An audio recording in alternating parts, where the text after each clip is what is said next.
இன்றைக்கி நம்ம சூப்பர் டேஸ்டியாக ஒரு மட்டன் பிரியாணி குயிக்காக எப்படி செய்கிறதுன்னு பார்க்கலாமா? வீடியோக்குள்ளே போகலாம். பெரியோரே என் ரஹ்மானே, பெரியோரே ரஹீம். இன்றைக்கி நம்ம செய்ய போகிறது 1 கிலோ அளவு மட்டன் பிரியாணி. 1/2 கிலோ வெங்காயம், 1/2 கிலோ தக்காளி, பட்டை, கிராம்பு, ஏலக்காய், தயிர் 1 பாக்கெட், புதினா, கொத்தமல்லி, 5 பச்சை மிளகாய். ஒரு பாத்திரத்தில் எண்ணெய் விடாமல் சும்மா தேங்காய் ஒரு முடி திருவி, 3 முந்திரி, பட்டை, கிராம்பு இது வச்சு நல்லா வறுத்துட்டு நைஸாக அரைச்சி எடுத்துக்கலாம். இப்போ எல்லாமே ரெடியாக இருக்கா? மசாலா என்னென்னு பார்க்கலாம். பட்டை, கிராம்பு, அன்னாசிப்பூ வறுத்து அரைச்சது, மிளகு ஜீரகம் 2 ஸ்பூன், மிளகாய்த்தூள் 1 ஸ்பூன், கறி மசாலா 1 ஸ்பூன். இப்போ ஒரு பாத்திரம் வச்சு எண்ணெய் நெய் விட்டு பட்டை, கிராம்பு, ஏலக்காய் எல்லாம் போட்டு நல்லா வறுத்தோன்னே வெங்காயம் ஆட் பண்ணிக்கலாம். இப்போ வெங்காயம் ஆட் பண்ணிக்கலாம். வெங்காயம் நல்லா வதங்குற வரையும் நல்லா வதக்கிக்கலாம். லைட்டாக கலர் சேஞ்ச் ஆனோன்னா இஞ்சி பூண்டு ஆட் பண்ணிக்கலாம். இஞ்சி பூண்டு 3 ஸ்பூன் அளவு எடுத்து வச்சுருக்கேன். தேங்காய் நான் இப்போ காமிக்கிற அளவுக்கு நைஸாக அரைச்சி எடுத்துக்கோங்க. இப்போ வெங்காயம் லைட்டாக வதங்கிடுச்சு. இஞ்சி பூண்டை ஆட் பண்ணிக்கலாம். நம்ம இப்போது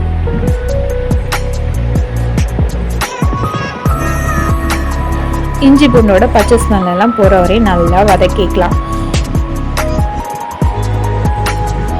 இப்போ பச்சை வாசம்லாம் போயிடுச்சு. தக்காளி 1/2 கிலோ வெட்டி வச்சுருக்க தக்காளியை ஆட் பண்ணிக்கலாம். நம்ம தக்காளி வெங்காயம்லாம் எவ்வளோக்கு எவ்வளோ கொடுக்குறோமோ அந்த அளவுக்கு தான் நமக்கு டேஸ்ட்டு நல்லா இருக்கும். இப்போ 1 கிலோ அரிசி எடுத்ததுனால நம்ம 1/2 கிலோ தக்காளி, 1/2 கிலோ வெங்காயம் எடுத்துக்கோம். அதுவே 2 கிலோ அரிசி எடுத்தாக்கா நம்ம 1 கிலோ இல்லை 3/4 கிலோ எடுத்துக்கணும். தேவையான அளவு உப்பு ஆட் பண்ணியாச்சு. இப்போ நல்லா வதங்கிட்டு இருக்கு. மசாலா ஆட் பண்ணிக்கலாம். நம்ம எல்லா மசாலாவும் சேர்த்துட்டு நல்லா வதக்கிக்கலாம். நல்லா மசாலாவும் வெங்காயம் தக்காளி எல்லாம் வதக்கிறதுல தான் நம்மளுக்கு டேஸ்ட்டே கொடுக்கும். நம்ம கலர் பவுடரு ஆட் பண்ண வேணாம். ஏன்னாக்கா நம்ம வீட்டில் குழந்தைங்க சாப்பிட்றதுனால கலர் பவுட்ரு 1% கூட ஆட் பண்ணாதீங்க எதுக்குமே. இப்போ தயிர் ஆட் பண்ணிக்கலாம். நம்ம 1 பாக்கெட் தயிர் போதும். 10 ரூபா பாக்கெட் 1 பாக்கெட் தயிர் நான் எடுத்திருக்கேன். நல்லா வதக்கிக்கலாம். நான் ஏன் கலர் பவுடர் ஆட் பண்ண வேணாம்னு சொல்லணும்னா, பிள்ளைங்களுக்கு நம்ம வெளியில் வாங்கி கொடுக்குறது அந்தளவுக்கு நம்மளுக்கு ஹெல்தி கிடையாது. நம்ம வீட்லேயே பிள்ளைங்களுக்கு செஞ்சு கொடுக்கலாம். இப்போ 5 பச்சை மிளகாய், கொத்தமல்லி, புதினா. நம்ம ஒவ்வொரு விஷயமும் பிள்ளைங்களுக்கு பார்த்து பார்த்து செஞ்சு கொடுத்தாலும் கடையில் இது எதையாவது பார்த்துட்டு பிள்ளைங்க நம்மள்ட்ட இது வாங்கி தந்தாலே தானே அடம் பிடிச்சி கேட்க தான் செய்யணும். அதனால் நம்ம எவ்வளோக்கு எவ்வளோ அவாய்ட் பண்ண முடியுமோ அந்த அளவுக்கு அவாய்ட் பண்ணிப்போம். இப்போ நல்ல மசாலாலாம் நல்லா வதங்கிடுச்சு. நல்லா இந்த ஸ்டேஜுக்கு நல்லா நைஸாக நம்ம கையை வச்சு அமுக்குனாக்க நல்லா நெய்யிற அளவுக்கு எல்லாமே இதாக இருக்கணும், கரையிற அளவுக்கு. இப்போ ஆச்சி பிரியாணி மசாலா 1 ஸ்பூன் அளவு ஆட் பண்ணியிருக்கேன்.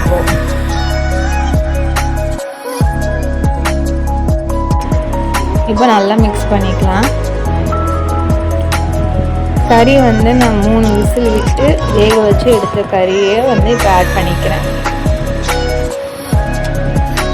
கறி நம்ம 1 கிலோ அரிசினாக்கா 1/2 கிலோ இல்லை 3/4 கிலோவாவது கறி எடுத்துக்கணும். அது எலும்பு கறி எடுக்கும் போது நல்லா டேஸ்ட் இருக்கும். எலும்போட டேஸ்ட்டு கொழுப்பு எனக்கு கிடைக்கல. இல்லை கொழுப்பு போட்டாக்கா இன்னும் நல்லா டேஸ்ட்டாக இருக்கும். முந்திரி தேங்காய் அரைச்ச பேஸ்ட்டை சேர்த்துட்டு இப்போ தண்ணி நல்லா கொதிச்சு வச்சு நம்ம அரிசி ஆட் பண்ணிக்கலாம். 24 கேரட் பச்சை அரிசி தான் நான் இன்றைக்கி எடுத்திருக்கேன். 1 கிலோ அரிசி எடுத்தோன்னாக்கா 5லேருந்து 6 பேர் சாப்பிட்லாம், மினிமம் சாப்பிட்லாம். நல்லா சாப்பிட்றவங்களா இருந்தாக்கா ஒரு 5 பேர் சாப்பிட்லாம். இப்போ இந்த அளவுக்கு நல்லா பிரண்டு வந்துருச்சு. நம்ம அடுப்பில் நல்லா ஒரு தோசைக்கல், பழைய தம்மில் வைக்கிற தோசைக்கல் வச்சுருக்கோம்ல, அந்த கல்லை நல்லா ஹீட் பண்ணிவிட்டு இந்த ஸ்டேஜ் வரும்போது நம்ம மாற்றிக்க வேண்டியதான். இந்த மாதிரி பிரண்டு வரும்போது பசு நெய் ஆட் பண்ணிக்கலாம். நம்ம இப்போது நல்லா வெந்து வருது பார்த்திங்களா? இந்த ஸ்டேஜில் நம்ம தம் வச்சுக்கலாம். தோசைக்கல் இப்போ நல்லா ஹீட் ஆகிடுச்சு. நம்ம இப்போ அடுப்பை மாற்றிட்டு தோசைக்கல் மேலே வச்சுட்டு நல்லா காற்று போகாத அளவுக்கு மூடிட்டோம்னாக்கா ஒரு 5 நிமிஷம் வேகமாகவும் 10 நிமிஷம் சிம்பிளில் வச்சாக்கா நல்லா குக். மேலே வெயிட்டுக்கு தண்ணியை வச்சிட்டோம்னாக்கா நல்லா குக் ஆகி வந்துடும். இப்போ 10 நிமிஷம் சிம்பிளில் வச்சுட்டு எடுத்தோம்னாக்கா நம்மளுக்கு பிரியாணி சூப்பராக ரெடி ஆயிரும். உதிரி உதிரியாக நம்மளுக்கு சூப்பராக இருக்கும். நீங்களும் ட்ரை பண்ணி பாருங்கள். நம்ம கலர் பவுட்ரு ஆட் பண்ணாததுனால கலர் இல்லை. கலர் பவுட்ரு என்றைக்குமே நீங்கள் யூஸ் பண்ணணும்னு நினைக்காதீங்க. இப்போ கல்யாணத்துலலாம் பண்டாரிலாம் வந்து கலர் பவுட்ரு ஆட் பண்ணுறதுனால தான் கல்யாண வீட்டு பிரியாணிலலாம் நல்ல கலராக இருக்குது. இப்போ பாருங்கள் சூப்பராக ரெடி ஆகிடுச்சு. நம்ம இப்போ சாப்பிட வேண்டியதான். நிறையா பேர் புது சப்ஸ்கிரைபர் வந்திருக்கீங்க. இன்னும் நிறையா பேர் சப்ஸ்கிரைப் பண்ணாமல் பார்க்குறீங்க. சப்ஸ்கிரைப் பண்ணிட்டு பாருங்கள். தேங்க்யூ. பாய்.